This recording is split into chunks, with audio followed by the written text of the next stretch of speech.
500 dollar, bəlkə də 1000 dollara yaxın fərq olur. Biz olub ki, rezervasiya keçmişik, qaytarıblar. Çünki oteldə yer yoxdur. Bu erkən rezervasiya nədir? Üstünlükləri nələrdir ki, hamı barbar baxırır ki, erkən rezervasiya edin. Elə bilirsən ki, nəyəsə qaçırtmısan. Samaya düşdün.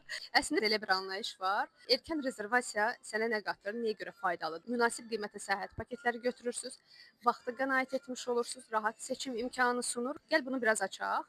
Erkən rezervasiya nəyə görə faydalıdır? Düşün ki, sən yayda səyahətə gedəcəksən iyun ayında. Sən başlayırsan axtarmağa. Uca gələn aya yerlər olmur. Yəni indi də baxsaq biz fevral ayı uca dolub bir çox istiqamətdə. Hər zaman daha faydalıdır 3-5 ay öncədən səyahətini planlaşdırasan. Erkən rezervasiyada burada sən belə deyək köməyinə çatır. Olur ki, 2 həftə sonraya baxırlar, 1 ay sonraya baxırlar. Bu da əslində normaldır çünki insanlar məzuniyyət vaxtlarını bilmirlər. Bu kimi hallar üçün bəli o insanlar bunu seçməlidirlər.